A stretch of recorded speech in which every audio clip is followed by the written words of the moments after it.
นะโมตัสสะภะคะวะโตอะระหะโตสัมมาสัมพุทธัสสะนะโมตัสสะภะคะวะโตอะระหะโตสัมมาสัมพุทธัสสะนะโมตัสสะภะคะวะโตอะระหะโตสัมมาสัมพุทธัสสะอนิจจาวัตสังขาราอุปาทาวะธรรมิโนอุปาชิตวานิรุชันติเตสังบูปะสโมสุโขติในโอกาสบัดนี้อาตมาภาพจะได้ยกเอาสาระธรรมคำสอนขององค์สมเด็จพระสัมมาสัมพุทธเจ้ามาชี้แจงให้กับญาติโยมท่านสาธุชนทั้งหลายพอเป็นเครื่องประดับสติปัญญาเพิ่มพูนกุศลบุญญาราศีในส่วนทักขินานุปาทานกิจซึ่งในค่ำคืนนี้ศรัทธาเจ้าภาพเป็นพ่อครูแม่ครู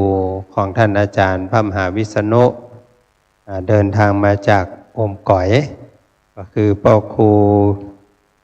จิรพงศ์แม่ครูสาครปัญญาใหญ่เคยสอนท่านอาจารย์พระมหาที่อมก๋อยปัญญาใจ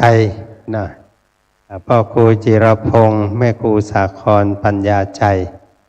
เคยสอนหนังสือท่านอาจารย์วันนี้มาเป็นเจ้าภาพแล้วก็ได้รับเมตตาจากพระมหาเถรานุเถระมีท่านอาจารย์เจ้าคุณพระสิทธิวชิรานุกูลพาต่างแตนพระเดชพระคุณหลวงพ่อพระธรรมเสนาบดีซึ่งเป็นครูบาอาจารย์ตลอดถึงท่านอาจารย์พระครูสิริปริยัตยานุศาสตร์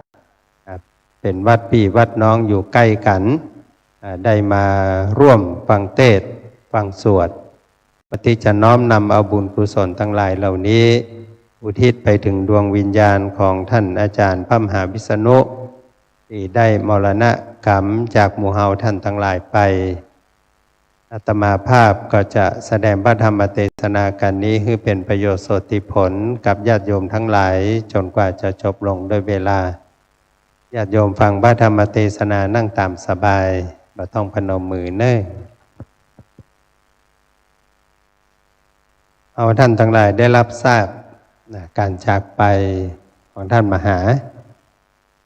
จนกระทั่งว่าเราได้กินได้ทานท่านอาจารย์มาจนถึงโอกาสนี้พระเดชพระคุณหลวงพ่อพร้อมกับลูกศิษย์ลูกหาตลอดถึงท่านพระอาจารย์สุรศักดิ์เจ้าอาวาสองค์ใหม่ได้มาปฏิบัติหน้าที่ทั้งในฐานะลูกศิษย์ทั้งในฐานะของเพื่อนสหธรรมิกถือว่าถ้าว่าไปก็เหมือนกับเป็นลูกศิษย์ของท่านอาจารย์คนหนึ่งได้มาอยู่วัดแตนเนี่ยท่านมหาวิษณุก็ได้สบายใจแล้วเนาะนึกว่าจะได้คนอื่นเนาะคนที่บ่ฮู้จักกันไผก็บ่ฮู้มาอีกหน่อยอันนี้ก็จะลำบากหน่อย คนอยู่ก็จะบ่ม่วนเพราะว่าเจ้าวาดยังนอนอยู่บนวิหารนะก็จะยากอย่างก็ลำบากนะครูอ้วนนะผ่านนะแต่เวลาผ่านไปญาติโยมตั้งแต่รักษาการเจ้าอาวาสมาจนกระทั่งถึงแต่งตั้งเจ้าอาวาสบ่ได้ยินข่าวว่าตุหลวงวัดเจริญเมื่อยนะ แสดงว่าถ้ามหาวิษณุบอกว่าโอเคอยู่ต่อเลยนะแล้วก็เราได้จัดการจัดงานเริ่มตั้งแต่วันที่14เนาะ14เลือกเอาวันดี14เป็นมหัทโนเป็นวันแห่งความฮักเริ่มต้นกินทานหาท่านอาจารย์มหาวิษณุแล้วก็จะกินทานอยู่ที่วัดเจริญช่วงระยะเวลาหนึ่งแล้วก็ตามบัญชาพระเดชพระคุณหลวงพ่อวันที่19จะได้เคลื่อนสรีระร่างของท่านอาจารย์ไปที่วัดดอยสัพพันอยู่ว่าอย่ามาไปก้อยนะเพราะว่าช่วงที่เป็นยังมีชีวิตอยู่ยังแข็งแรง ก็ได้ร่วมสนองงานเนี่ยที่นั่งอยู่ในนี่เนี่ยญาติโยมทั้งหลายล้วนแล้วแต่ฝ่าฟันร่วมกับหลวงพ่อหมดตั้งแต่บุกเบิกบอกว่าจะเป็นวัดเจ็ดลินวัดโลกโมลีวัดอินทขินวัดปันเสาวัดเจดีย์ป่องเจียงโฉมจนกระทั่งวัดดอยสะพันยูแล้วก็วัดยางกวงลูกศิษย์ลูกหาหลวงพ่อแต่ละรูปแต่ละองค์นี้ก็ได้ฝ่าฟันมาด้วยกันและปัจจุบันหลวงพ่อท่านก็ไปพัฒนาวัดดอยสะพันยูเพื่อให้เป็นศูนย์กลางในการส่งเสริมงานพระพุทธศาสนาล่าสุดก็ได้จัดกิจกรรมที่ถือว่าตลอดก็คือกิจกรรมส่งเสริมการศึกษาหลวงพ่อได้เอาวัดพระธาตุดอยสุเทพเป็นเจ้าภาพหลักในการส่งเสริมพระเนนเรียนภาษาบาลีตั้งแต่อบรมบาลีก่อนสอบบาลีประโยค1 2 3 4 5แล้วก็บาลีประโยคสูง6 7 8 9ครูอ้วนจนกระทั่งว่าด้านการศึกษานี่วัดดอยสะพันยูถือว่าเป็นแหล่งในการบ่มเพาะทำให้มีปรริญญาธรรม9ประโยคเนี่ยเป็นจำนวนนักแล้วก็หลวงพ่อยังต้องการให้ดอยสะพันยูเป็นศูนย์กลางในการอบรมเรื่องของการเผยแผ่เป็นศูนย์ของอปตหน่วยอบรมประชาชนประจำตำบลอันนี้พระสงฆ์ด้านงานเผยแผ่ท่านมหาวิษณุก็เป็นส่วนหนึ่งดังนั้นจึงได้อาราธนาหลวงพ่อท่านมีแนวทางว่าเอาท่านมหาในเมื่อเป็นนักเผยแผ่ร่วมอยู่กับหลวงพ่ออยู่กับพระเนนสู้มาด้วยกันวันนี้เอาพัฒนาวัดดอยสะพันยูไปนักแล้วเนาะจนล่าสุดก็เป็นสถานที่อบรมพระอุปชาเนาะเป็นพระอุปชาครูบาอาจารย์ที่นั่งอยู่ในนี้หลายตนก็ไปเป็นครูบาอาจารย์อันนั้นจึง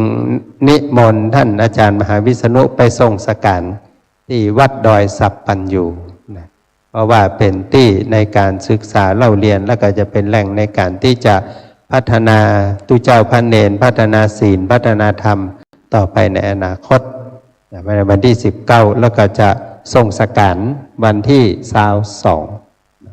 22ไปทรงท่านมหาวิษณุด้วยกันที่วัดดอยสัปพันยูญาติโยมทั้งหลายการจากไปของท่านอาจารย์มหาวิษณุนั้นหมู่เฮาท่านทั้งหลายได้รับทราบกันมาเป็นเวลาเมินความทุกข์ที่มีอยู่กับการจากไปวันนี้คงผ่อนคลายไปจากใจบ่เหมือนช่วงแรกๆที่เฮารู้สึกว่าทุกข์อกทุกข์ใจไผจะมาพอวัดเนาะแรกๆนะไผจะมาอยู่วัดแตนไผจะห้องเฮาทำวัดตอนตี 4ล่ะไผจะมาปาเฮาสวดธรรมชักไผจะมาจวนเฮาแปลงเจดีย์ทรายสุดเศร้าล่ะเนาะประเดี๋ยวนี้แตนหมดละเนาะได้2เศร้าไงเนาะตานเจดีย์มีคนต่อหมดนี่แสดงว่าวันนี้ถ้าเป็นภาษาชาวบ้านเนาะมรณภาพตายตาหลับสบายใจละแล้วถ้าถามว่าท่านมหาเพิ่นไปปีแล้วเนาะยังมาถึงปีเดียวเพราะว่าที่จำได้นี่คือเพิ่นเตรียมตัวหรอจะไปตั้งโรงทานและซุ้มเนี่ยท่านอาจารย์พระครูปริยัติเพิ่นชวนท่านมหาวิษณุไปตั้งโรงทานนะวันที่30 เมษายนแห่รถโบราณหรอวันครูบาเปิดถนนท่านมหาเข้าหงยาเนี่ยได้ไปสักคำนะอันนั้นในช่วงเกือบจะปีแล้วถ้าถามว่าท่านอาจารย์พระมหาวิษณุเป็นพระนักเผยแผ่จวนเฮาตานเจดีย์ทรายจวนเฮาตานโต๊ะตานเก้าอี้ตานเต็นท์จนกระทั่งปอยหลวงแป่งโฮงเรียบร้อยเปิ้นจะได้ไปอยู่ไหนนะโยมแม่ชีโยมแม่ปู่อ้วนอาจารย์พี่นานเจสีท่านอาจารย์วัดโลกโมลีเนี่ยเปิ้นไลฟ์สดเขาก็บอกกล้าหาเปิ้นนักถ้าถามว่า โลกหน้าที่ท่านอาจารย์มหาวิษณุอยู่เป็นได้พ่องสันนิษฐานว่าเอาบากล้าบอกว่าเอาว่านะเดี๋ยวไปว่าเกยกะเห็นไหมมันยังมาเกยเด้อสันนิษฐานว่าม่วนเนี่ยถ้าอาจารย์พระครูบุญญากรถามว่าหูได้บ่ม่วนถ้าบ่ม่วนปิกมาละเอารอมาหลายเดือนแล้วหรอถ้าบ่ม่วนในแม่แกลุกมาละนี่แสดงว่าโลกหน้าม่วนแน่นอนเลยไม่กลับมาอันญาติโยมทั้งหลายประตูที่ท่านอาจารย์มหาวิษณุข้ามไปเนี่ยเป็นสิ่งที่ในอดีตบัดถ้าว่าในอดีตปัจจุบันเนี่ยแม้แต่องค์สมเด็จพระสัมมาสัมพุทธเจ้าของเฮาเนี่ยเปิ้นก็เคยกลัวเรื่องนี้ที่เปิ้นดันด้นไปนะโยมแม่นะดันด้นไปเพื่อที่จะไปเสาะหาครูบาอาจารย์ที่จะสอนวิชาว่าทำอย่างไรเราจะเป็นผู้ไม่ตายเนี่ยใดจะบาตายนี่ไหมต้องถามท่านอาจารย์ด็อกเตอร์พระครูศิริเนี่ยอาจารย์ด็อกเตอร์พระมหาดวงจันทร์เนี่ยดอยนี่นะเนี่ยดอยจะบาตายถามว่าเนี่ยใดจะบาตายไปซ้อหาครูบาอาจารย์ไปเจออาจารย์ที่อยู่เมืองมคธ2 คนเก่งมากคนหนึ่งเก่งเรื่องน้ำครูอ้วนถามว่าเก่งขนาดไหนสอนลูกศิษย์นี่นะจนกระทั่งดำน้ำโดยที่บ่มีชุดมนุษย์กบนะไปอยู่ในน้ำเป็นเดือนนะพ่อครูเขาอยู่อมก่อยก็มามีวิชานี้เนาะแต่ประดานน้ำนักงมป่านะถ้ามีวิชานี้ในปัจจุบันนะท่านอาจารย์เจ้าคุณศิริเอาปลาใบที่อันพุนาทะเลสาบใบเต่านะเนาะเอาไปงมป่าได้ เจ้าชายสิทธัตถะ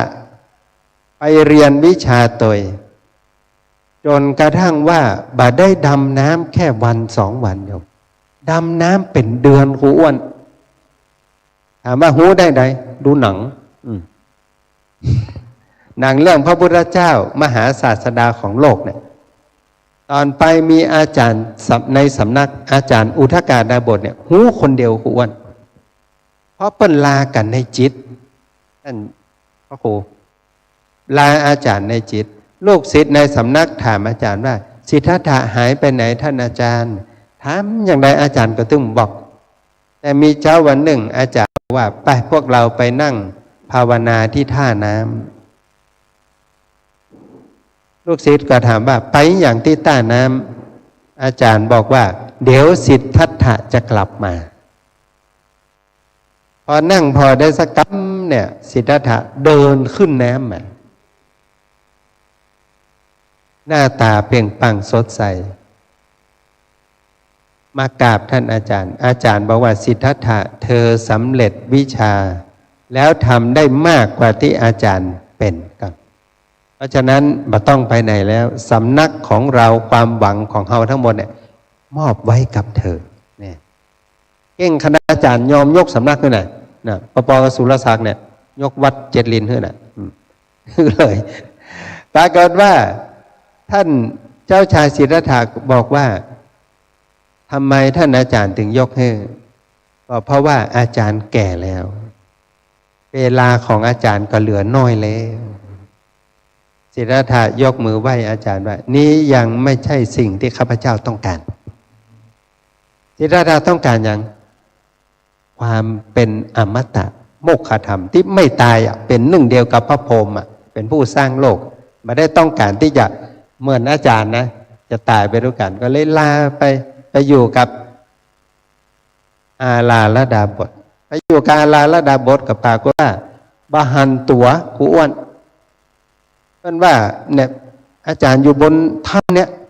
ขึ้นไปหาปรากฏว่าพอขึ้นไปปุ๊บก็ถามในใจนะว่าคนเฒ่านี่มีไหนก็มีเสียงตอบมาในใจว่าอยู่ในถ้ำนี่แหละเลยอู้กันโดยที่ไม่ต้องเจอตัวอาจารย์อาลาลดาบทก็บอกว่าถ้าเธอสามารถคุยกับเรารู้เรื่องเธอก็ไม่ต้องมาฝากตัวเป็นลูกศิษย์ละเพราะอย่าง เพราะเธอสำเร็จวิชานี้แล้ว เพราะหายตัวได้หรอกเนี่ยอู้กันนะวับแวบวับแวบไปไหนเจ้าชายสิทธัตถะก็เลยคิดว่าเอ้าทำไมอาจารย์จึงไม่ปรากฏร่างเพิ่นบอกว่าเรามรณภาพไปก่อนที่เธอจะมาแล้วโอ้สองคนตายไปทั้งกู้เนี่ยอันนี้บัจเจ้าลายหรอเนี่ยเราต้องการยาอายุวัฒนะกินแล้วอายุยืนนะแปลว่าพ่อครูตายไปหมดแล้วอันนั้นไม่ได้เลยต้องดันด้นไปเสาะหาจนในที่สุดแล้วญาติโยมทั้งหลายพระพุทธเจ้าไปนั่งปืนต้นไม้แล้วก็ไปพิจารณาว่าญาใดเขาจะบาดตายคนนั้นก่อนแนะนำยาคนนี้ก่อนแนะนำยาคนนี้ก่อนแนะนำปฏิบัติปรากฏว่าคิดย้อนไปเนี่ยที่เพิ่นว่าอตีตังสยานว่าก่อยนึกไปกำน้อยนะก็ได้มาสรุปคนเดียวว่าคนที่เราระลึกถึงล้วนแล้วแต่ตายไปหมดแล้วอดีตพระจักรพรรดิอดีตตุเจ้าอดีตดาบทที่บอกว่าเก่งในแม่ตายไปหมดแล้วดังนั้นคนที่มีอายุยืนไม่ตายสรุปว่าไม่มีเอาพระนี้ไปห้อยเนอะจะได้อยู่รอดปลอดภัยนะเอาพระนี้ไปห้อยเนอะจะได้อยู่ยงคงกระพันถามว่าพระนี้ไผ่แปลงมาตั้งแต่สมัยพระนางจามเทวีแล้วอายุปันกว่าปีแล้วพ่อครูอ้วนแล้วคนแปลงพระมีหน่อยตายไปแล้วอันนั้นเหลือกับพระอะกะก็เลยว่าพระรอดแต่ไปฟังวันก่อนนะครูอ้วนเพิ่นว่าหมู่ที่ห้อยแล้วไหนนะห้อยพีชบ่ห้อยพีชไหนมันมีพระรอดกับพระคงต้องเอาพระรอดขึ้นก่อนเอาพระรอดใส่คอแล้วพระครูแล้วอาราธนาองค์ที่สองพระคงรอดแล้วอยู่ยงคงกระพันอันนี้เอาพระคงขึ้นก่อนอ่ะตายหมดอ่ะไม่อย่างคงรอดอย่างเอาพระคงขึ้น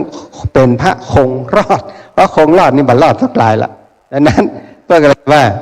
คนไม่ตายไม่มีพระพุทธเจ้าท่านก็มาล่ำเปิงลำลึกนึกถึงโดยสรุปแล้วเพิ่นก็มาคิดว่าคนที่เฮาจำได้เฮาบ่ได้จำที่เพิ่นอายุยืนครูอ้วนครูบาศรีวิจัยโยมบรรดาตู้เจ้าที่มีอยู่ในล้านนาทั้งหมดนี้ถามว่าโยมจำไผ่ได้พ่องที่ตายไปแล้วเนี่ยอาตมาภาพเชื่อว่าเนี่ยครูบาศรีวิจัยตู้เจ้าในยุคนั้นมีกี่ตนจำได้3อันนะครูบาศรีวิจัยครูบาวงครูบาข่าวปี4ครูบาเทิมที่เหลือแล้วหูจักตั้งตนแล้วจำไม่ได้ทำไมบัจเจ้าคนสำคัญแล้วนี่แหละแต่ละครูบาอาจารย์ตอนนั้นก็มีหลายตนนะ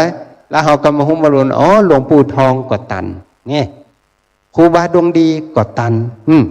ครูบาล่าก็ตันอยาก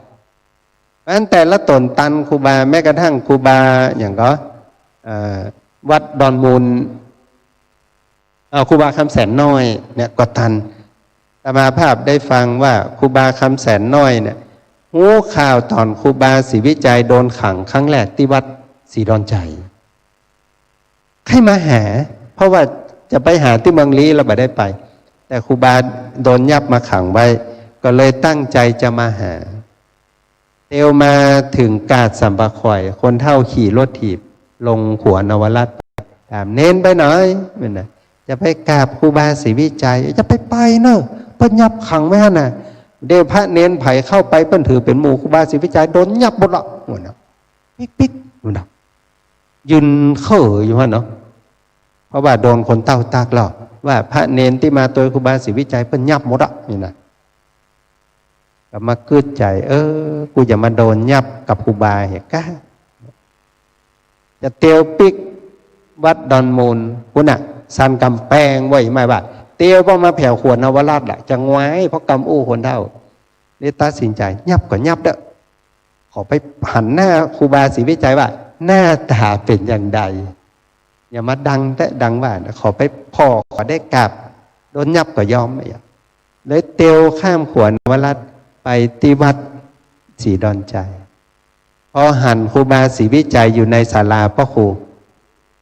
เนนน้อยก้มกราบครูบาศรีวิจัยบอกว่าใดเนนถ้าเชื่อคนเท่านั้นก็ไม่ได้หันหน้ากันละนอครูบาคำแสนน้อยนี้น้ำตาตกเลยว่าครูบาหู้ได้ไงว่ามีคนเท่าตักเอาที่สัมปคอยก็เลยครูบาศรีวิจัยก็เลยสอนศีลสอนธรรมสอนกรรมฐานนี่บอกว่ามันปั้มเพลงภาวนาวันหน้าจะเป็นตนดีตนงามเน้อเนี่ยพี่อันเนี้ยเรื่องเล่าอยู่เขาก็จำได้แบบคิดตนนะถามว่าเขาจำที่ครูบามียาอายุวัฒนะกาก็มีเขาจำที่ครูบาเป็นคนอายุยืนนะไม่ใช่เขาจำอย่างโยมจำที่ครูบาเป็นคนที่ไผ่ยะฮื้อกับบะโคดเมตตาบารมีถามว่าบะโคดได้กาอันนี้ต้องไปถามครูบาคนเดียวละแต่อาตมาภาพได้อ่านหนังสือพ่อครู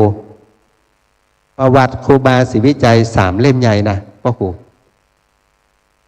ครูบาโดนยับครั้งแรกท่านอาจารย์ดร.ดวงคำครูบาปิกมาละปูนเพื่อนถามว่าครูบาเป็นได้พ่องโดนยับไปขังไว้กรุงเทพครูบาว่าใดโอ้เป็นแก้วเป็นกูลแต่กูโดนยับครั้งนี้วะนะอาตมาอ่านนี่นะอีแม่เขาบักขึ้นว่าประโยคนี้ครูบาเพิ่นจะอู้มานะเพราะว่าด้อยท่านอาจารย์พระครูบุญญากรเพิ่นว่าถ้ากูบาโดนยับกูก็บาได้นั่งรถยนต์โลวะนะลูกลี้มาละปูนี่กูเตียวมาโลมากองขอยับกูเอากูมาขังไว้เชียงใหม่เขาเอารถไปห้าบกูลูกเชียงใหม่ภายได้นั่งรถฟรีบ้างวะบอกมีภายได้นั่งรถฟรีนะได้นั่งรถฟรีมาอยู่ที่เชียงใหม่ยังมาปอน่ะได้นั่งรถไฟฟรีเข้ากรุงเทพเห็นหรอโน่ก็ในจีเจ้าบ้านนอกอย่างเฮาได้นั่งรถไฟและได้ไปหานกรุงเทพก็ย้อนโดนยับเนี่ยว่ะได้ไปนอนวัดเบญจมบพิตรได้ไปไหว้พระแก้วมรกตได้ไปไหว้พระนครปฐมได้ไปหานวัดวาอารามได้ไปกราบสมเด็จพระสังฆราชก่อนย้อนเพราะโดนยับโยมวิธีคิดของครูบาถ้าแบบเป็นเรื่องแบบเป็นราวเฮาคนบ้านนอกจะมีโอกาสไหนได้ไปหานกรุงเทพมหานครและครูบาไม่ใช่ไปพ่อบาได้นะโยมนะเอาตาไปได้ความหูเอาหูไปได้ปัญญาเอาปากไปได้ปัญหาครูบาได้อย่างปิกมาครั้งแรกหลวงพ่อเจ้าคุณสิทธิวิหารหลวงละปูนวิหารหลวงสวนดอกล่มพร้อมกันโดนพายุเขาก็ว่าครูบานี่ลูกศิษย์นักแล้วเพิ่งเคยโดนยับขังไว้ที่วัดพระธาตุลิบุญชัยนิมนต์ครูบาเป็นประธานบูรณะวิหารครูบาหับปากอ้วนและเป็นวิหารหลังแรกท่านอาจารย์พระครูที่ในล้านนาน่ะมีระเบียงเตียวรอบถามว่าครูบาไปเอาไหนมาอุหารวัดพระแก้วอุโบสถวัดพระแก้วมีระเบียงเดินรอบนอกนั้นไม่มีอ้วนล้านนาเฮาบ่มีวิหารที่มีระเบียงเตียวรอบครูบาแปลงที่หั่นจำได้ว่าวิหารของพระแก้วมรกตเป็นแบบนี้และอย่างถึงแปลงแบบนี้ที่วิหารหลวงละปูนเพราะเคยเป็นที่ประดิษฐานพระเสตังคมณีพระแก้วเหมือนกันนี่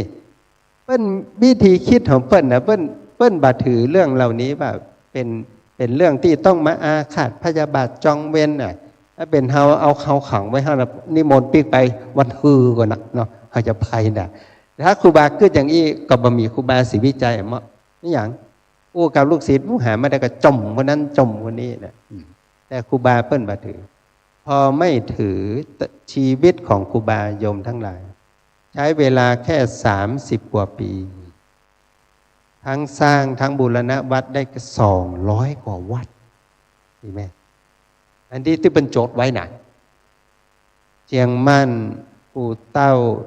ส่วนดอกพระสิงห์ปู่แดงป่าแดงรับภัยดอกจะหลายที่นะนันตาเนาะที่เปิ่นมาบูรณะเนี่ยเอานี่เอาบัตรอันอื่นมาว่าละครูอ้วนเนี่ยที่ท่านพระครูปริยัติจารย์ปาคณะสัทธาในบัญชาของหลวงพ่อเนี่ยจะฉลอง90 ปีกันท่านพระครูสร้างทางขึ้นดอยสุเทพ5 เดือน22 วันครูอ้วนพลต่าง12 กิโลแล้วอีแม่ยังมาปอน่ะแองวัดแถม3 วัด5 เดือน22 วันถนน12 กิโล1 วัดโสดาบัน5 กิโลปัจจุบันเป็นสถานีไฟป่าแปลงวัดสกทาคามีขึ้นไปแห่ม3 กิโล4 กิโลหน้าหอดูดาวสิรินธรแปลงวัดอนาคามีก็ไปแห่ม3 กิโลเป็นวัดพระธาตุดอยสุเทพไม่ต้องไปเปลี่ยนชื่อเบิ้ล543แต่มันออก07เนี่ย543ถามไม่อย่างเป็น543ต้องพิจารณาขันธ์5จึงเป็นพระโสดาบันพิจารณาได้แล้วได้สกทาคามีพิจารณาว่าขันธ์5รวมแล้วเป็นดินน้ำลมไฟได้สกทาคามีได้อนาคามีปัจจุบันอยู่หน้าหอดูดาวสิรินธรแล้วก็ต่อแปม3 กิโลทั้งขันธ์5ธาตุ4เป็นอนิจจังทุกขังอนัตตาได้พระอรหันต์วัดพระธาตุดอยสุเทพพอดีถนน1 เส้นวัด3 วัด5 เดือน22 วันตมาภาพอยู่วัดผาลาดปี2542ปัจจุบัน69วันยังมาแล้วเตือ วัดเดียวพ่อครูยังไม่แล้วอุบาแค่5 เดือน22 วันอัจฉริยภาพในการแปลงอยู่และเป็นคนที่ทันสมัยมากนะดังนั้นแม้ครูบาจะมรณภาพอายุแค่60 ปีโยมแต่เป็นพระสงฆ์ที่ควรค่าแก่การจดจำพระมหากษัตริย์ของอยุธยาโยมมีเป็น30-40 องค์แต่ถ้าถามว่าใครเป็นกษัตริย์อยุธยาบ้างอาตมาภาพจำได้ทันทีนะคุณว่านะ2 องค์พระนเรศวรเจ้าตากสินเจ้าชายสิทธัตถะก็มานั่งคิดว่าที่เราจำเพราะอย่าง1คนเหล่านั้นสร้างประโยชน์2เฮาอยู่แต่เปิ้นแล้วเฮาม่วนมีความสุขคนที่มีประโยชน์คนที่มีทำให้เฮามีความสุขควรค่าแก่การจดจำแน่นักบวชคริสต์คนหนึ่งนะได้รับดอกไม้1 ดอกจากละอ่อนกลายเป็นวันวาเลนไทน์มาจนถึงทุกวันนี้นะแค่ดอกกุหลาบนะนี่เฮาดอกบัวมาตาลหูกี่ดอกกับดอกคำพูจู้เห็นไหมเนาะเราจำมาพ้องเนี่ยแค่ดอกเดียวอันโยมทั้งหลายพระสัมมาสัมพุทธเจ้าพระองค์ได้ทรงตรัสเอาไว้หลังจากที่พระองค์ได้หูว่าชีวิตเฮาเนี่ยไม่มีใครรอดพ้นความตายแม้แต่เราก็เช่นกันดังนั้นพระองค์จึงสรุปบทสุดท้ายสรุปว่าใดสรุปเพื่อมาได้บอกกับตุกเก่าแต่บอกกับลูกศิษย์5 คนแรกและบอกกับลูกศิษย์ที่เหลือทั้งหมดจนกระทั่งองค์สุดท้ายว่าเธอจงเป็นภิกษุมาเถิดทำอันเรากล่าวดีแล้วจงประพฤติพรหมจรรย์เพื่อทำที่สุดแห่งทุกข์โดยชอบที่สุดแห่งทุกข์คืออย่างโยมเหมือนท่านมหาวิษณุเนี่ยกันอันเนี้ยที่สุดมาละตึกเนี้ยเฮาก็คนตึงจะไปที่นี่แต่ก่อนไปนี้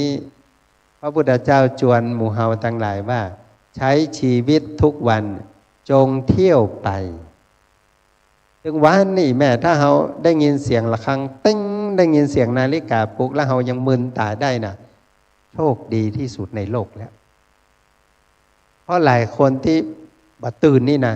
มันฝันแล้วไปตั้งหน้าติ๊กๆหรอตื่นมาแล้วขอให้ได้ทำ2 เรื่อง 1. ประโยชน์ 2. ความสุขของไผ่ของคนอื่นครับพระเจ้าตุเจ้าและถ้าเป็นชนบ้านเราตุเจ้านี่คนอื่นคือใครเนี่ยคือคนที่ใส่บาตรให้เรากินแปลงกุฏิให้เราอยู่ด้วยซื้อเจดีย์ทรายกับเราคนเหล่านั้นคือคนอื่นที่ตุเจ้าควรสร้างประโยชน์และทำให้ญาติโยมมีความสุขทั้งสิ้นแล้วถ้าสมมติชาวบ้านเราเนี่ยมีชาวบ้านถามพระพุทธเจ้าอ้วนถามว่าแล้วน้ำผมเป็นนักธุรกิจเนี่ยผมควรทำประโยชน์และความสุขกับคนอื่นนี่มันก็บ่ใช่ก้ามันต้องประโยชน์ตัวเก่าก่อนก้าพระพุทธเจ้าตอบมานบหนุ่มคนนั้นว่าความสุขของคนอื่นสำหรับฆราวาสนะ 1. คนที่เฮามืนตาปุ๊บแล้วหันไปคนแรกเบอร์ 1ไผพ่อแม่เฮามืนตาแตกมานี่อีพ่ออีแม่ก็หรอกเพราะฉะนั้นพ่อแม่สำคัญที่สุดอันที่ 2คนที่เราเอาไว้ข้างหลังได้อย่างสบายใจนะก็คือสามีและภรรยาเพราะนั้นน่ะยังเฮาก็ได้กอดเฮาก็ได้แต่งเฮาก็ได้เนาะที่เฮาก็ได้ไม่อยู่ทั้งงอนหรอกนั้นเวลาใส่พระนะโยมนะอันนี้อาตมาภาพได้จากเพื่อนที่เป็นคนจีนนะอาจารย์เจ้าคุณเพราะว่าสง่าห้อยพระเนี่ยห้อยผิดนะก็ห้อยบักกรรมหรอแล้วเฮาก็เอาเหรียญครูบาห้อยไปตั้งหน้านะว่าสง่าห้อยผิดพี่อย่างไรครูบาอาจารย์บ้าผมห้อยอย่างเงี้ยไม่ใช่ดูผมนี่ว่ามันบินงอนนึกเขาพอนะควรมันห้อยบักกรรมมันเอาพระเจ้าแม่คุณดิมน่ะไว้งอนไปมาถามว่าทำไมแม่ข้างหน้าเนี่ยเรามองเห็นรับผิดชอบตัวเองแต่ข้างหลังเนี่ยถ้าเขาหลอนงอนเรานะเราไม่รู้นะเราต้องให้เจ้าแม่เนี่ยช่วยเขาตั้งงอนไว้เพราะนั้นก็ต้องเอาพระไว้ตั้งงอนนะท่านอาจารย์พระครูวัดโลกโมลีนะ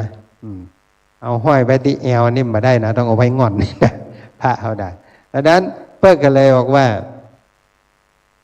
1. พ่อแม่ 2. คนในครอบครัวสามีภรรยา 3. ญาติผู้ใหญ่ครูบาอาจารย์ข้างขวาอยู่ดังนั้นเวลาเราไปประทักษิณไปเวียนรอบเจดีย์เขาถือว่าเจดีย์เป็นญาติผู้ใหญ่คือพระพุทธเจ้าเพื่อนเลยเวียนขวาซ้ายเปื้อนคนเสมอกันเปื้อนฝูงกันคนบ่มีเปื้อนนี่ไปได้บักไก่ไปคนเดียวไปได้ไวแต่ถ้าจะไปไกลๆต้องไปด้วยกันนะคนต้องมีหมู่ 5. คนรับใช้ลูกศิษย์ลูกหาขันยมคนขับรถแม่ครัวเนี่ยกินอันเนี้ยต้องกึดถึงเปิ้นตัวไม่จะกึดถึงตอนตอนจะใช้งานเพราะถ้าไม่มีเขาสินค้าก็ไปไม่ถึงไม่มีเขาอาหารก็ไม่อร่อยไม่มีเขาบ้านก็ไม่เรียบร้อยพุทธเจ้าบอกเบอร์ 5สุดท้ายหรอตุเจ้าสมณพราหมณ์มานพคนนี้เลยถามพุทธเจ้าว่าปกติเนี่ยที่บ้านผมนี่สมณพราหมณ์นี่เป็นสิ่งสูงสุดเราถือเป็นเบอร์ 1นะพุทธองค์บอกว่าสมณพราหมณ์เป็นบุคคลสาธารณะวันนี้โยมไม่ได้ไปวัดคนอื่นก็ไปดังนั้นเอาไว้ทีหลังก็ได้แต่พ่อแม่เนี่ยนอกจากเฮาเพิ่นบ่มีไผครูบาอาจารย์ท่านถ้าบ่มีลูกศิษย์ท่านก็ไม่มีใครอันนั้นความฮักความกตัญญูหรือว่าความที่เฮาจะคิดถึงคนที่เฮาจะทำประโยชน์ต่อเพิ่นเนี่ยก็คือคนที่อยู่ใกล้ชิดเราเหลือจาก 5-6 คนนี้ค่อยเผื่อแผ่ออกไปไกลๆอันนั้นญาติโยมทั้งหลายชีวิตของท่านอาจารย์มหาวิษณุ เจริญรอยตามทำคำสอนของครูบาอาจารย์จนกระทั่งวาระสุดท้ายยังคิดเพื่อคนอื่นอยู่นะจวนญาติโยมจะไปตั้งโรงทานที่ประจำเปิ้นที่หอดูดาวศิรินธรหรอปีสุดท้ายอาตมายังได้ไปเตะธรรมเขาอยู่นะไปได้มหาวิษณุนะดังนั้นบัตันได้ไปสักกรรมก็ได้จากหมู่เฮาท่านทั้งหลายไปแต่เชื่อว่า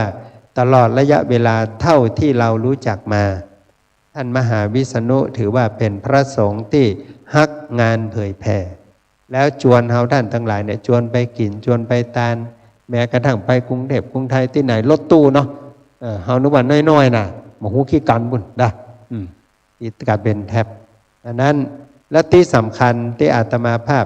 ได้หันอันนี้ไม่ใช่เฉพาะท่านมหาวิษณุนะลูกศิษย์สายวัดพระธาตุดอยสุเทพทุกวัดทุกวันเอกลักษณ์เป็นไงตีสี่ทำวัดถามว่าทำไมถึงรู้ตีสี่อาตมาภาพช่วงหนึ่งวันเตียวแวดเวียงเชียงใหม่นะแวดกำแพงเวียงนะบางทีก็เตียวตั้งแต่ประตูจ้างเผือกเนาะมาพดประตูนี่นะบางทีวัดของหลวงพ่อทุกวัดตื่นพร้อมกันมุดทำวัดพร้อมกันคือเปิดวิหารทำวัดทุกวัดอ่ะโลกโมลียังกวงนี่เนาะอินทขินวัดนี้เป็นทำอันสวดธรรมจักรด้วยนะวัดนี้นะธรรมจักรตัวดังนั้นเปิ้นถือคติว่าหลวงพ่อบอกว่าไปอยู่ที่ไหนก็ตามห้ามละการทำวัดสวดมนต์แล้วก็มีแหมบ้านบัจเจสายหลวงพ่อนะอุโมงค์นั้นทำวัดตนเดียวเปิดประตูเป็นทำวัดเป็นเดียวเพิ่นเพราะนั้นโยมทั้งหลายอันนี้เป็นสิ่งที่เปิ้นประพฤติปฏิบัติอย่างสม่ำเสมอบ้านห้องว่าเป็นอาจินเพราะฉะนั้นจากสิ่งที่เปิ้นปฏิบัติอยู่ก็ดีจากสิ่งที่อาตมาภาพได้รับรู้ด้วยตัวเก่าก็ดีเชื่อได้ว่าท่านอาจารย์มหาวิษณุเป็นตู้เจ้าที่ดีที่อย่างน้อยที่สุดก็ทำงานด้านการเผยแผ่พระพุทธศาสนาตลอดชีวิตแล้วก็ยังได้ทำวัดสวดมนต์เจริญเมตตาภาวนาแต่เจริญรอยตามคำสอนของหลวงพ่อพระธรรมเสนาบดีอยู่ตลอดนะทุกวันดังนั้นวันนี้เราท่านทั้งหลายได้รับเมตตาจากเพื่อนภิกษุสามเณรครูบาอาจารย์ของท่านมหาวิษณุก็ดีวัดบาอารามที่อยู่ใกล้ชิดอันมีท่านอาจารย์เจ้าคุณพระสิทธิวชิรานิกูลเป็นต้นเป็นประธานในเมตตาบารมีธรรมของพระเดชพระคุณหลวงพ่อพระธรรมเสนาบดีตลอดถึงพ่อครูจิรพงษ์แม่ครูสาครปัญญาใจนะซึ่งได้เคยเป็นครูสอนท่านอาจารย์ตั้งแต่อยู่ที่อมก๋อยตลอดถึงคณะศิษย์คณะศรัทธาที่ได้มาร่วมบุญในวันนี้ทุกท่านขออาราธนาเอาบุญเจตนาที่ดีที่งามที่บริสุทธิ์ที่เราท่านทั้งหลายได้ร่วมกันกระทำบำเพ็ญนี้ไปรวมกับบุญอานิสงส์ที่ท่านอาจารย์พระมหาวิษณุได้กระทำปั้มเพ่งไว้ตั้งแต่ในสมัยมีชีวิตไม่ว่าจะเป็นการพัฒนาวัดวาอารามแห่งนี้ก็ดีได้ร่วมบูรณะปฏิสังขรณ์วัดวาอารามที่อื่นก็ดีได้ฮือตานสมาทานรักษาศีลเจริญเมตตาภาวนาขอบุญกุศลทั้งหลายเหล่านั้นมาหลอมรวมกันเป็นภรวะปัจจัยกำจูอุดหนุนจิตวิญญาณของท่านอาจารย์มหาวิษณุคือได้ปนที่ยากได้ภาคที่ทุกข์แล้วก็ไปเสวยสุขอยู่ในภพภูมิใหม่ที่ดีที่งามสุคติสวงสวรรค์จนกว่าจะเข้าสู่พระนิพพานตามที่ตั้งจิตเจตนาไว้แล้วก็ขอบุญกุศลทั้งหลายเหล่านั้นย้อนมาปกผมรักษาเจ้าสมณะศรัทธามูลศรัทธาทุกรูปทุกท่านคือได้อยู่เย็นเป็นสุขจุ่มเนื้อเย็นใจสุขภาพพลานามัยสมบูรณ์แข็งแรงมีอายุมั่นขวัญยืนมีความเจริญก้าวหน้าในอาชีพหน้าที่การงานยิ่งขึ้นไปสัจจะอธิษฐานสิ่งใดก็ขอได้สำเร็จสมปรารถนาเหมือนกันทุกรูปทุกท่านแสดงพระธรรมเทศนามาก็พอสมควรแก่เวลา ขอยุติลงคงไว้แต่เพียงเท่านี้เอวังก็มีด้วยพระการฉนี้สาธุสาธุสาธุท่านอาจารย์ได้แสดงธรรมได้ทั้งอัดได้ทั้งรสเป็นที่เข้าใจของพวกเราเรียนเชิญอาจารย์นันทิศรีเชิญพ่อครูแม่ครูได้เข้าประเคนต่อไปนะครับครับจากนี้ไปเรียนเชิญพระครูจิรพงษ์และก็แม่ครูสาครปัญญาใจทั้งสองท่านครับได้เข้าน้อมถวายกันเทศน์แด่องค์ธรรมกถึกนะครับเรียนเชิญทั้งสองท่านเลยครับ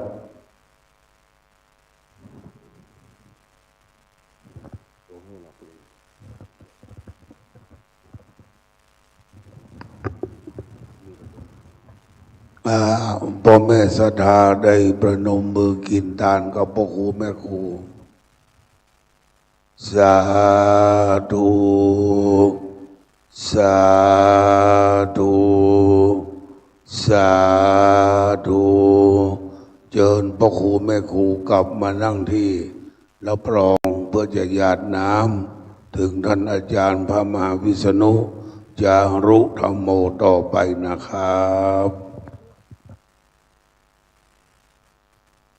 เชิญทุกท่านตั้งอกตั้งใจฮับพรหยาดน้ำเน้อยะถาวาลิวะหาปูลาปาลิปูเรนติสากาลังเอวะเมวะอิโตทินังเปตานังอุปกปปติอิชิตังปฏิตังตุมหังคิปะเมวะสมิจันตุสัพเพปูเรนตุสังกปาจันโตปนะละโสยะถามะนีโชติละโสยะถาเจโตปานิธานังกรรมกัมภาธนาของเจ้าสมณะศรัทธาและมูลศรัทธาทั้งหลายได้พากันสลงคงควายตบแต่งแป่งพร้อมน้อมนำมายังปัจจัยไตรยทานทั้งหลายมวลฝูงนี้มาทะปนาถวายเป็นทานเพื่อที่จะอุทิศบุญกุศลทั้งหลายเหล่านี้ไปถึงดวงวิญญาณของท่านอาจารย์พระมหาวิษณุจารุธรรมโมก็ขอได้ไปจุจอดหลอดเถิงเติงตันตามกรรมกัมภาธนาจุเยี่ยงจุปการนั้นจุงจักมีดังบาทพระบาลีว่าทานโสอุปกัปปติโสยาติธรรมโมจะอายังนิทักษิโตเปตานปูจาจกตาวุลาลาปะลัญจภิกขุนามานุปทินังตุมเหหิปุญญังปสุตังอนัปปกันติสปีติโยวิวัจจันตุสัพพะโรโกวินาสตุมาเตภวัตวันตาลายโยสุขีติกายุโกภาวะอาภิวาตานะสีริสานิจังวุฒาปจายโนจัตตารโอธรรมาวัฏันติอายุวันโนสุขังปะลาสาธุสาธุสาธุอาจารย์มหาวิทันจุดเทียนชนวนตั้งมั่นนะครับ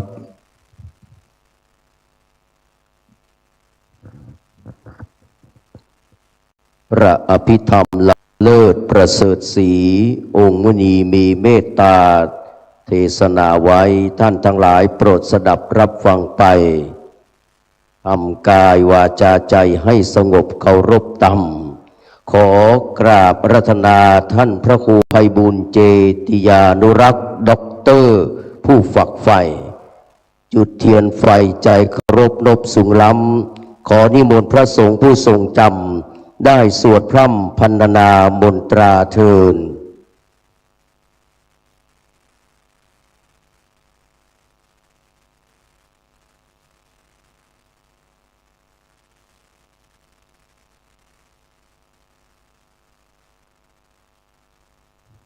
เล่มขวามกำเนอะครับวันนี้เป็นมีกระเพาะป่ามาตัวเนอะเลิกแล้วอย่าเพิ่งกลับไปทางหลังก่อนนะครับมีกระเพาะป่าเมตตาธรรมจากกับท่านพระครูไพบูลย์เจติยานุรักษ์ด็อกเตอร์อาจารย์ดวงคำนะครับจากวัดโลกโมลีกับกราบนมัสการขอบพระคุณครับ กับจากนี้ไปพระสงฆ์ทั้ง4 รูปได้จับตาลปัดพัดรองนะครับ จะได้เมตตาสวดพระธรรม7 คัมภีร์เป็นลำดับต่อไปกราบอาราธนาครับ นะโมตัสสะภะคะวะโตอะระหะโตสัมมาสัมพุทธัสสะนะโมตัสสะภะคะวะโตอะระหะโตสัมมาตัสสะนะโมตัสสะภะคะวะโตอะระหะโตสัมมาสัมพุทธัสสะกุศลธรรมะอกุศลธรรมะกัตตาธัมมะกัตตเมธัมมะกุศลายาสมิงสัมมาเยกามวัจจารังกุศลังจิตตังอุปานังโหติโสมานังนาสัมปยุตตังรูปารามะนังวาสัทธารามะนังวาคันธารามะนังวาราสารามะนังวาพุทธภารามะนังวาธัมมาวายังวาปนาระปัตตสามิสามาเยภาโสโหติอาวิเกโปโหติเจวาปนาตัสสามิสามาเย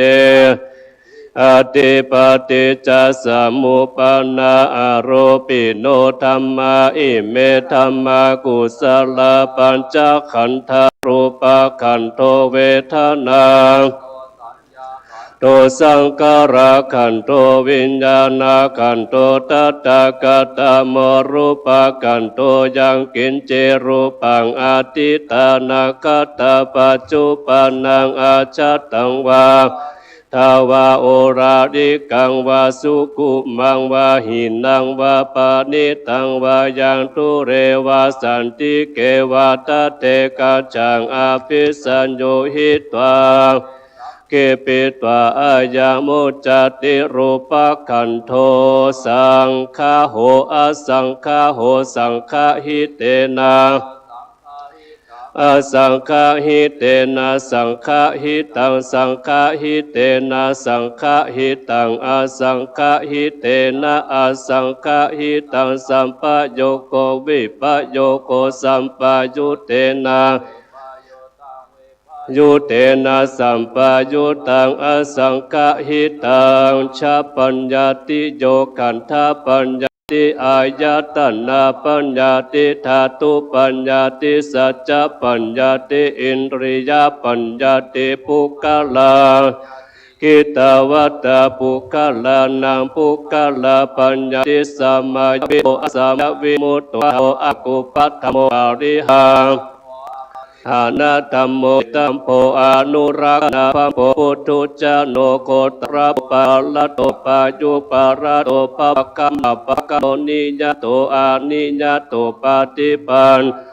เลทิโตอะระหะตัญญปฏิปันโน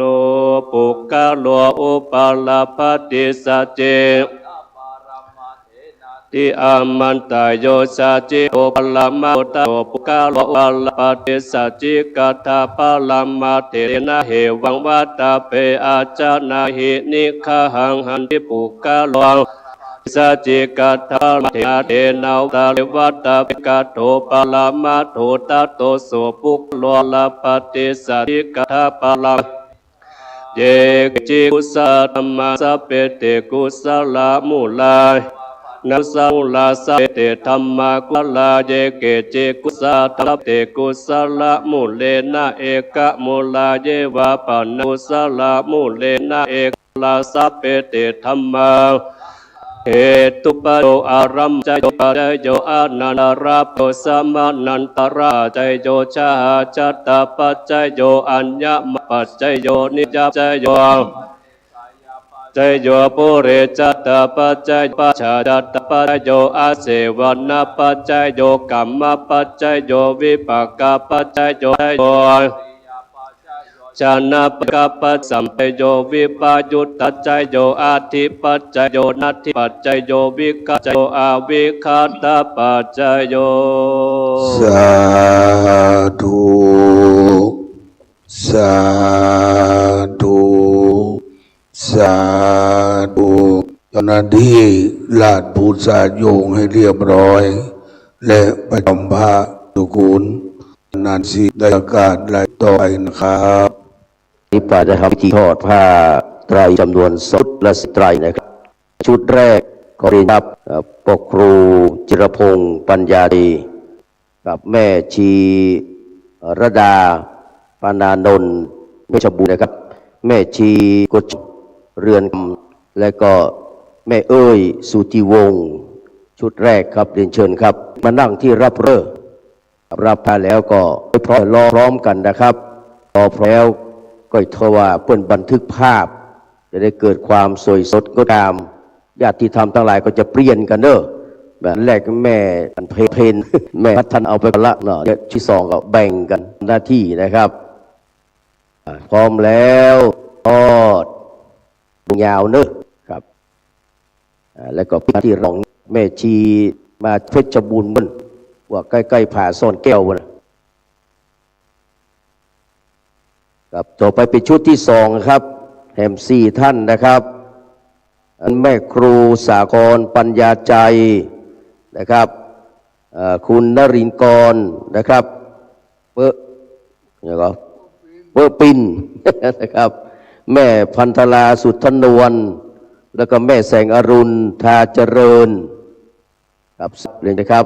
แม่แสงอรุณลุกได้ยินชื่อแล้วอ่ะลุกเลยครับรุ่งถ้าใหญ่โอ้กูแจ้แค่เนาะกูจุบจิไม่รุ่งนี่นะ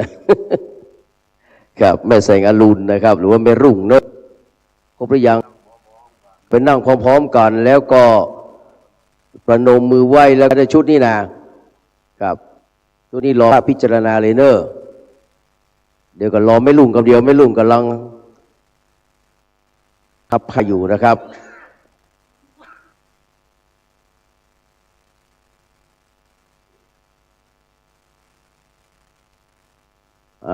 ทอ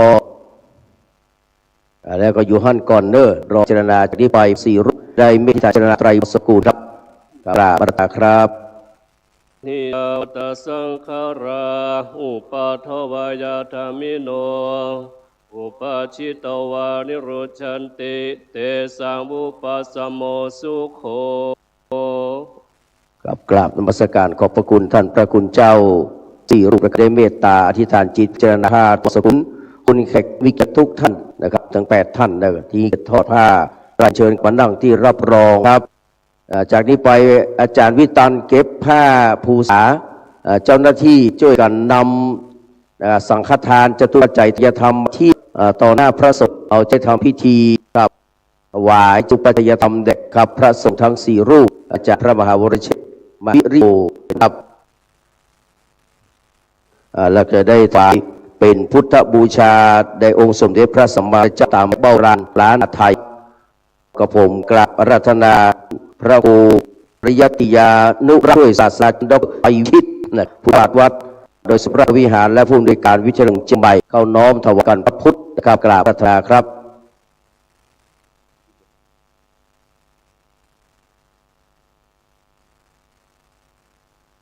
ขณะที่ท่านชัยวิชิตนะครับถวายพระพุทธหมู่เฮาจางดำครั้งสาธุสาธุสาธุกับกราบพระคุณท่านปริยัติเจติยานุรักษ์ผู้ช่วยศาสตราจารย์ครับพี่น้องถวายพระพุทธนิมนต์นะครับเจ้าพระคุณครับไปปีกมาหน้าที่รับของจะได้เรียนเจอแหม4 ท่านนะครับถวายพระธาตุองค์สวด4นะครับแล้วก็ถวายแล้วก็ปีกที่นั่งตรองกันเนอมณีรัตน์แสงคุณพิกันทวงศ์คุณวราณีประตูชัยนะแล้วก็แม่ดาวิดอันนี้เป็นพี่สาวของแม่จัดเพลงคำโพธามาไม่เป็นไรพันก่อนลูกตาลุกเลยครับลุกเพิ่นได้ชื่อลุกเลยครับเลยทั้งสายครับลุกเพลเลยตามเราไปเลยครับสากับมานั่งที่เกียมยาเฮือพรินะครับ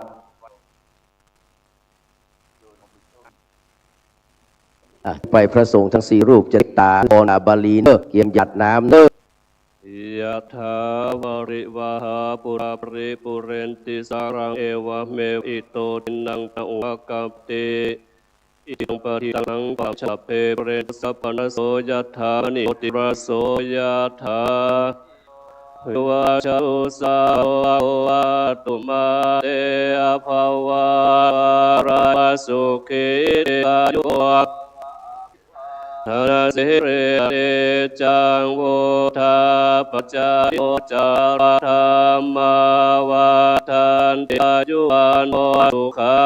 งภารังอายาโคตาคินาเทอามิสุปฏิทิตาเตตังหิตายาสัทธานาโตอุปกาปฏิโสยติธรรมโมยังโตเปมจักตวาราเอโคนามโนปะเทนะโลมเหหิปุญญังดังอนาปการนิภวตุสัพพตุสัพพเทวตาพุทธานุภาเวสทาสุทิวันตุเตภวตาพมังกรังราคันุสัพพเทวตาพัมมัง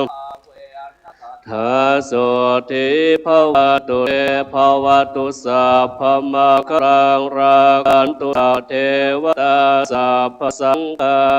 นุภาเวนัทาเทวันตุเต สาธุสาธุสาธุโบราณล้านนาเจียงใหม่เจ็ดลินบ้านหมูคือโคงสามได้หุดานรักษาศีลเดินจิตภาวนาว่าพระเจ้าประสงค์นินผู้กับเรียนจากญาติธรรมทุกคนมือขวาซ้อนมือซ้ายเดินธรรมนาถวายเป็นพระราชกุศลแด่เดชพระนางเจ้าสิริกิติ์พระบรมราชินีนาถพระบรมราชชนนีพันปีหลวงผู้เสด็จสวรรคาลัยและเป็นบุญบารมีถึงท่านอาจารย์มหาวิษณุอรุณประพฤติปฏิบัติพร้อมกันณบัดนี้เงียบนะครับ